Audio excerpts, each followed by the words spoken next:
Hi guys! So today, maaga kaming gumising, mga alas 5 pa lamang.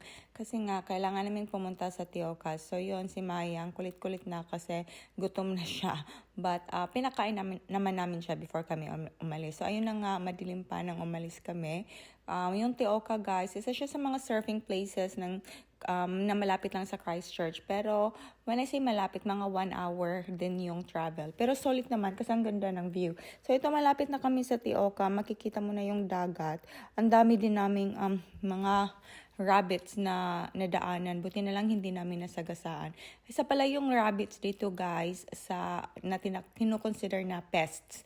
So yun, medyo malayo-layo siya, like what I said, 1 hour. So ito na yung Tioka guys. Medyo hindi siya, it looks really small from afar, pero actually it's overhead. It was really overhead. So my friend Elise and I, it was quite out of our comfort zone. Pero we were giving each other a peep talk just to really catch the wave. So yun, it was more like Bivans, Bivans alley, but still it was really good that we got out, we paddled out and tried and managed to catch some wave. So yeah, but then we've decided na mag-tumble down kami kasi yung tumble down kalapit lang siya sa Tioka, and it was the place, the waves were a bit smaller and bumpy. So yun, we were a bit worried kasi nga yung surfboards namin medyo pang bigger wave siya. But yeah, so yun, si Elise kasama ko. Hindi na nag-surf si Vivian yan kasi hindi niya nga, it's too small for him. It's not the way for him. So si Olivia, siya yung nagtitake ng video sa amin. I asked her to take the videos. So yun, which she did. Ang layo ng lalakarin. It's not really malayo yung lalakarin, pero medyo mga probably about 500 meters yung lalakarin from the car park.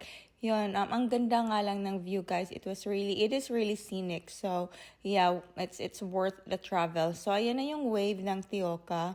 Ayan, makikita mo si Olivia nagpipicture. So sabi ko kay Olivia, i-picture mag-picture siya sa akin na when I was catching wave, pero tinamad daw siya kasi I was waiting for a long time. And yeah, because it was mostly really soft and medyo namamatay yung alon. So yeah, but we had a good time. We managed to catch more waves than sa Tioka because the size of waves were more of our comfort level, comfort zone. So wala masyadong taong nagsisurf at that time because maybe kasi winter na din, and napakalamig talaga. It takes an effort to really get out there and surf. Yan, nakikita namin. Actually, yan yung seal. Mas magaling pang mag-surf yung seal sa amin.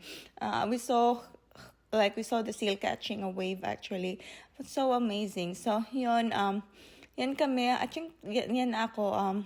So, I have the other friend, Elise, and then may kasama din kami si Nels at saka yung partner niya. So, it was so sad kasi hindi nga ako nakita ni Olivia na we catch a wave. Pero yeah, I think my wave naman na video niya. So, yun yung kabuuan ng Tioka guys. Ng Tumble Bay.